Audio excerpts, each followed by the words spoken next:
खाली हो गई। ठीक है,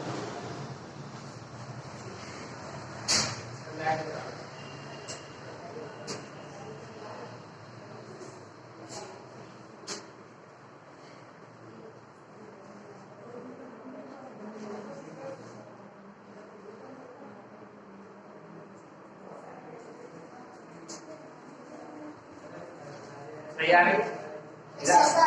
बातचीत करो फालतू। जो जो लिखा है, जैसे यहाँ पे लिखा है फोर्स, दिख रहा है उसमें? अरे खड़े होकर देखो ना, बात दुनिया तोड़ने की कोशिश दिख रही। यस सर, सही दिख रहा है?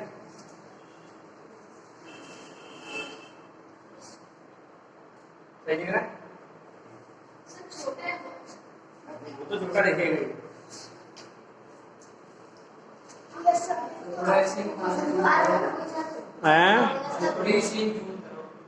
स्क्रीन जूम नहीं होगी, वो अपने आप सेट हो जाएगा।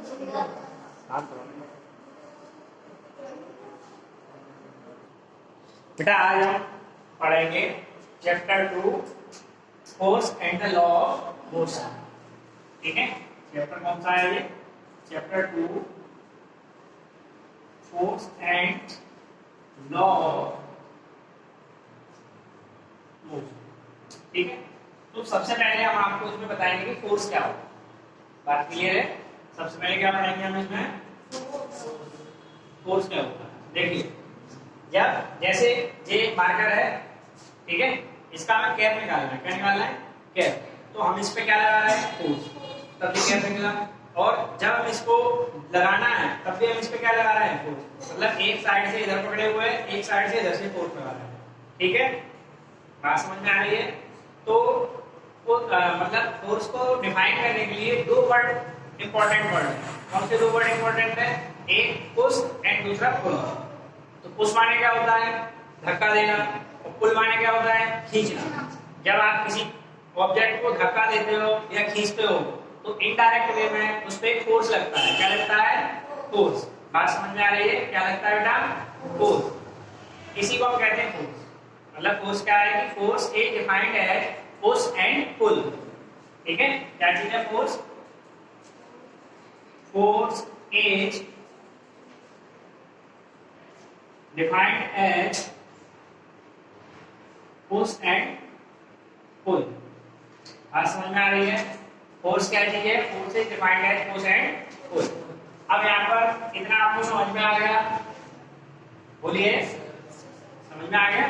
ठीक। फोर्स की यूनिट क्या होती है? यहाँ पर हम यूनिट देखेंगे। यूनिट मतलब ऐसा यूनिट। ठीक है, थोड़ा आपको समझा देते हैं फोर्स के बारे में। देखिए, एक बेटा साइंटिस्ट थे, इनका नाम था न्यूटन, जिनका पूरा नाम उनका था सर आइजैक न्यूटन। बात समझ में आ रही है? क्या नाम था पूरा? Sir Isaac Newton. जब वो अपने कॉलेज टाइम में थे तो उन्होंने कुछ मतलब डिस्कवरी की। डिस्कवरी कैसे कि मतलब उनसे पहले एक साइंटिस्ट थे गैलीलियो। तो गैलीलियो ने कुछ लॉ दिए थे, उसी को थोड़ा एक्सपेंड करके विस्तार से किसने लेके आए? न्यूटन लेके आए। ठीक है, तो न्यूटन ने अपने मतलब थ्योरी में इन सभी लॉ को एक्सप्लेन किया था, समझाया था। उन्हीं के ऊपर कुछ लॉ दिए थे। इनको 3 लॉ के नाम से जानते हैं, first law, second law, third law. इनको न्यूटन्स लॉ भी कहते हैं या लॉ ऑफ मोशन भी कहते हैं। बात क्लियर है? समझ में आ रही है? ठीक है, तो इसी मतलब उनके रेस्पेक्ट में फोर्स की यूनिट को हमने क्या नाम दिया है? न्यूटन। क्या नाम दिया है? न्यूटन। फोर्स की यूनिट। तो ये फोर्स की यूनिट जो न्यूटन है वो किस सिस्टम में काम करेगी? ये एमकेएस सिस्टम में काम करेगी। एमकेएस। एमकेएस का मतलब होता है, एम का मतलब होता है बेटा मीटर, और के का मतलब होता है किलोग्राम, और एस का मतलब होता है सेकंड। एस का मतलब क्या होता है? सेकंड। तो एमकेएस सिस्टम के अंदर फोर्स की यूनिट क्या होती है? न्यूटन होती है। बात समझ में आई? और इसी को हम कहते हैं एसआई यूनिट। क्या कहते हैं? तो एमकेएस के अलावा और भी सिस्टम होता है? जी हाँ, सीजीएस सिस्टम होता है। कौन सा होता है? CGS system. बात समझ में आ रही है? कौन सा सिस्टम? CGS system. सी का मतलब होता है सेंटीमीटर। कौन सा मीटर? और जी का मतलब ग्राम, और एस का मतलब सेकंड। बात समझ में आई? तो सेंटीमीटर, ग्राम और सेकंड। तो इसमें फोर्स की यूनिट क्या होगी? हाँ तो सीजीएस सिस्टम में जो फोर्स की यूनिट होती है, ठीक है, यूनिट बताई जा रही है, ऐसा यूनिट की बात नहीं की जा रही है। यूनिट होती है उसे कहते हैं डाइन, क्या कहते हैं, डी/एन। बात समझ में आई कि नहीं है? आगे आगे बेटा हम जब थोड़ा पढ़ेंगे चैप्टर तो हम आपको इसमें ड्राइव यूनिट भी बताएंगे। क्या बताएंगे? ड्राइव यूनिट, ठीक है, फोर्स की ड्राइव यूनिट भी होती है, वो कैसे निकाली जाती है, ठीक है, वो बताओ। तो बताओ कितनी बार यहाँ तक समझ में आई कि नहीं है? क्लियर है? इरेज किया जाए इसे। अब हम इसमें पढ़ेंगे टाइप्स ऑफ फोर्स। क्या पढ़ेंगे? Types of force. आपको हेडिंग डाल दो, टाइप्स ऑफ फोर्स। तो फोर्स कितने टाइप के होते हैं आपके? 2 टाइप के। कितने टाइप के होते हैं?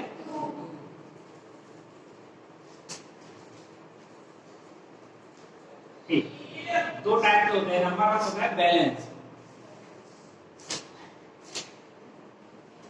और नंबर 2 होता है आपका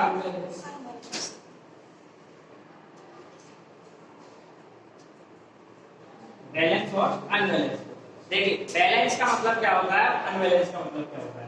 जैसे मान लो कि कोई ऑब्जेक्ट है, क्या है, कोई ऑब्जेक्ट, किस तरह से आपको समझाया जाए। जैसे आपने कभी ट्यूबलाइट देखी, ट्यूबलाइट जो आपके घरों में होगी, ट्यूबलाइट देखिए, तो जिस दिन वो ट्यूबलाइट आपकी जैसे दीवार पे लगा दी जाती है उस दिन से वैसी लगी रहती है। कभी गिरती है क्या? नहीं गिरती। क्यों नहीं गिरती? क्योंकि उसके ऊपर लगने वाले सारे फोर्सेस कैसे हैं? इक्वल है, बराबर बराबर। कैसे है? या ऐसा कहें कि उसके ऊपर लगने वाला नेट फोर्स यानी कि ओवरऑल फोर्स कैसा है? 0। ओवरऑल फोर्स कैसा है? 0। तो यहाँ पे बैलेंस फोर्स क्या होगा, यानी कि किसी ऑब्जेक्ट के ऊपर लगने वाली सभी फोर्सेस कैसे हो जाए? इक्वल, या उसका नेट फोर्स कैसा हो जाए? 0। बात समझ में आई? तो उन फोर्सेस को हम क्या कहते हैं? Balance force. जैसे हम समझा देते हैं आपको कि ये बॉक्स है, क्या बेटा? बोलो आप लोग, बॉक्स है, ठीक है। इस बॉक्स, ये बॉक्स किस पे रखा हुआ है? किसी सरफेस पे रखा होगा। किस पे रखा है? किसी सरफेस पे रखा है। जब आप इस पे क्या लगाएंगे? फोर्स लगाएंगे, फोर्स। एक फोर्स इसको ऊपर से, कोई एक सामने से लगा रहा है, एक ऊपर से लगा रहा है, और जितना फोर्स इधर से लग रहा है, जैसे मान लो इधर से 10 न्यूटन का फोर्स लग रहा है, कोई व्यक्ति इसको सामने से कितने न्यूटन का फोर्स लगा रहा है? 10 न्यूटन का फोर्स लगा रहा है, तो इधर से भी कितने न्यूटन का लगेगा? 10 न्यूटन। अभी हमने आपको बताया था कि बैलेंस फोर्स वो होते हैं जिसमें सभी फोर्स कैसे हो जाते हैं? इक्वल। इधर से 10 न्यूटन, इधर से 10 न्यूटन। मान लो इधर से लग रहा है 5 न्यूटन का फोर्स, ठीक है, कितने लग रहा है? 10 में मानो आप, कितने लग रहा है? 10 न्यूटन। तो जमीन के नीचे से ऊपर कितने न्यूटन का फोर्स लगाएंगे? 10 न्यूटन का। यानी कि ओवरऑल सभी फोर्सेस इसके कैसे आ रहे हैं? इक्वल। यानी कि ये इसके अपोजिट है और ये इसके अपोजिट है। तो अब ये इससे कैंसिल हो गया, ये इससे कैंसिल हो गया, तो नेट फोर्स कितना आया आपका? 0। जी हाँ, नेट फोर्स कितना आया आपका? 0।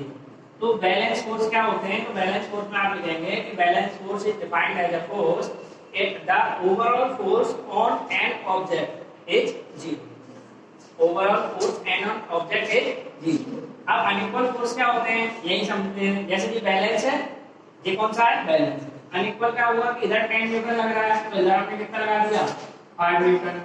बात समझ में आ रही है? इधर कितना लगा दिया? 5 न्यूटन। इधर से आपका मान लो कि इधर से 3 न्यूटन का लग रहा है और इधर कितना लग रहा है? 10 न्यूटन। तो चारों फोर्स कैसे हैं आपके? डिफरेंट है, अलग अलग है। तो इसी को हम कहेंगे अनइक्वल। यानी कि आपने वो वाला गेम देखा, टग ऑफ वॉर, रस्सी खींचने वाला, देखा है ना? रस्सी खींचने वाला गेम देखा है आपने? उसमें क्या होता है कि 2 लोग होते हैं, एक इधर से रस्सी खींच रहे होते हैं, एक उधर से रस्सी खींच रहे होते हैं। जिधर फोर्स ज्यादा होता है वो वाली रस्सी उधर खींच जाती है, समझ में आई? इधर फोर्स ज्यादा होता है उधर रस्सी खींच जाती है। तो एक साइड कम हो गया, एक साइड ज्यादा हो गया, यानी कि अनबैलेंस हो गया। कैसा हो गया? अनबैलेंस। क्लियर है? बात समझ में आया? तो बैलेंस में क्या होता है कि नेट फोर्स 0 होता है और अनबैलेंस में नेट फोर्स 0 नहीं होता। बात समझ में आई कि नहीं आई? इसी के साथ में आप लोग पढ़ लो इफेक्ट ऑफ फोर्स। क्या चीज? इफेक्ट ऑफ फोर्स, यानी कि किसी ऑब्जेक्ट पे फोर्स करेगा तो क्या हो जाएगा? तो देखो उसकी स्पीड में चेंज आ सकता है, चेंज इन स्पीड। ठीक, दूसरा क्या आ सकता है? Change in direction. ठीक है, और क्या आ सकता है? Change in shape and size.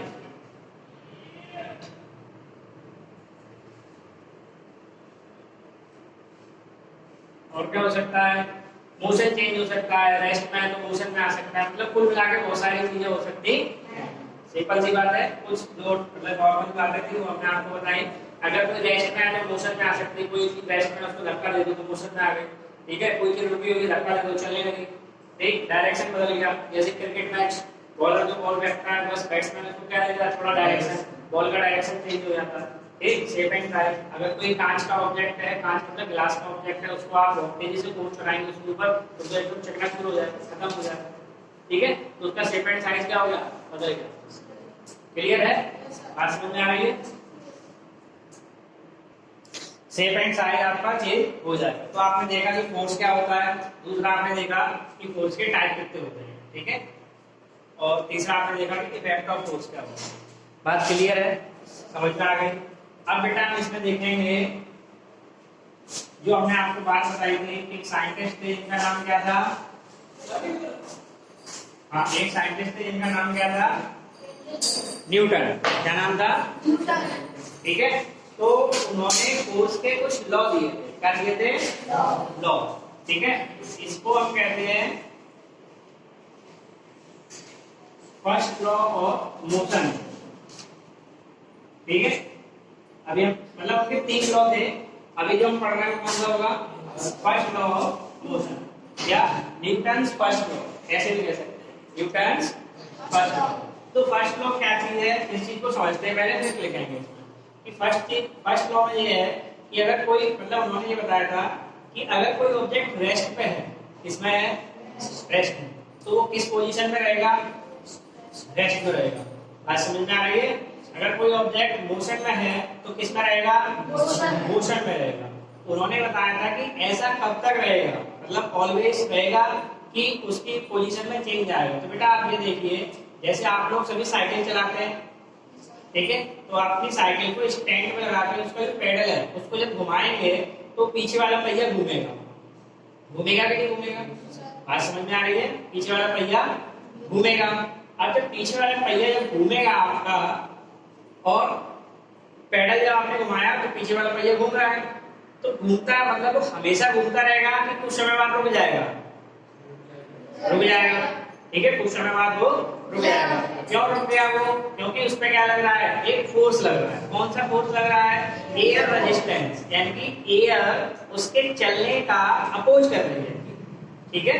बात समझ में आई, एयर उसके चलने का क्या कर रही है, अपोज कर रही है, जिसकी वजह से वो क्या होगा, रुक जाएगा। बात क्लियर है, क्लियर है। तो न्यूटन ने जो बात बताई थी कि कोई ऑब्जेक्ट रेस्ट में है तो रेस्ट पे रहेगा, मोशन में है तो मोशन में रहेगा, जब तक उस पर कोई एक्सटर्नल फोर्स ना लगे, ठीक है, जब तक उस पर कोई एक्सटर्नल फोर्स ना लगे, क्लियर है, तब तक वो ऑब्जेक्ट या तो रेस्ट में है तो रेस्ट में रहेगा, मोशन में है तो मोशन में रहेगा। बात क्लियर है, समझ में आई कि नहीं आई। तो फर्स्ट लॉ आपको क्या हो गया कि if a body at rest is always in rest and a body in motion is always in motion until and unless an external force is not applied। बात समझ में आ गई, जब तक उस पर कोई एक्सटर्नल फोर्स ना लगे तब तक बॉडी अपनी सेम स्टेट में रहेगी, या तो रेस्ट में रहेगी या तो मोशन में रहेगी। बात क्लियर है।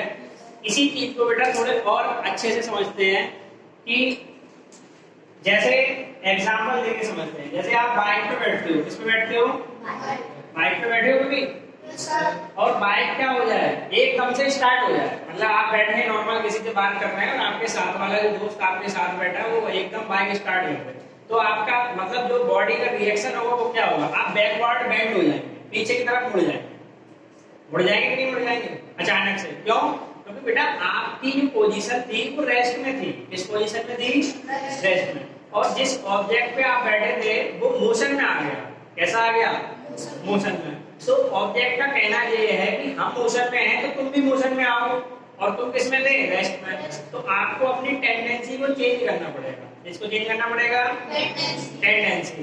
तो ये टेंडेंसी है, इसी को हम कहते हैं इनर्शिया, यानी कि आपकी जो स्टेट है, ठीक है, क्या चीज है आपकी स्टेट, उसको आपको चेंज करना पड़ेगा, ठीक है। इसी को कहते हैं हम इनर्शिया, यानी कि कोई ऑब्जेक्ट रेस्ट में है तो रेस्ट में रहेगा, मोशन में है तो मोशन में रहेगा। इसी को कहते हैं हम इनर्शिया। क्या कहते हैं? इनर्शिया। ये बात किसने बताई थी? एक और साइंटिस्ट थे न्यूटन से पहले, इनका नाम था गैलीलियो। उन्होंने ये बात बताई थी कि ऑब्जेक्ट की इनर्शिया मतलब अगर वो मतलब उसकी पोजीशन रेस्ट में है तो रेस्ट में रहेगी, और मोशन में है तो मोशन में रहेगी। बताओ इतनी बात क्लियर है? समझ में आ रही है? टेंडेंसी मतलब इच्छा, उसको रेस्ट में रहने की या मोशन में रहने की, बात समझ में आ गई? क्लियर है? कोई प्रॉब्लम, कोई दिक्कत तो नहीं है? तो फर्स्ट लो आपने देखा कि आप किसी बाइक पे बैठे थे, आपके दोस्त ने बाइक स्टार्ट कर दी। स्टार्ट करने के बाद क्या हो गया? उसकी जो टेंडेंसी है उसमें क्या आ गया? चेंज आ गया, यानी कि जो रेस्ट में था ऑब्जेक्ट वो किसमें आ गया? मोशन में। ठीक, बात समझ में आई? इसी को कहते हैं इनर्शिया। तो जो बेटा इनर्शिया है क्या चीज है? वो डिपेंड किस पे करती है? इनर्शिया मास पे डिपेंड करती है।